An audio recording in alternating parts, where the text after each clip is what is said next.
I've been president of the Brady Center a little over 4 years. I got involved with this issue when I was mayor of Fort Wayne, Indiana. I saw too much death, too much suffering from gun violence in my city.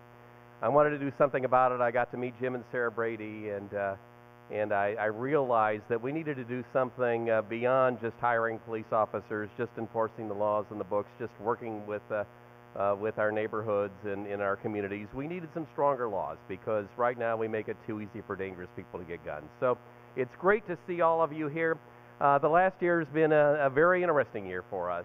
We had another major Supreme Court case about the Second Amendment, and it's a court case really that I think a lot of people don't understand. It's a court case that said, yes, there's an individual right to have guns, and that you can't have a total gun ban. You have a right to have a gun in your home for self-defense, but the real battle is the battle ahead. It's to decide where you draw the lines, and like most issues in our country, and people don't like to talk about it this way, most issues really are fought in the middle. It's not fought on the extremes. And what the Supreme Court did, with the best face on it, is to take the extremes off the table. You can't have gun bans, but you can't have this idea that anybody can have any gun and take it anywhere, anytime.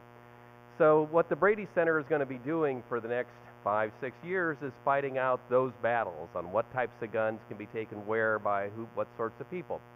With the gun rights come responsibilities and come risks, and too often we don't talk about those risks and responsibilities. So we're out there fighting the good fight. We're trying to say, let's have some common sense when it comes to guns. Let's not ban them, but let's not treat them like they're the solution to every problem that we've got, because they are not the solution. They're more often to be the problem. We fight hard in Congress. We've had a very successful year.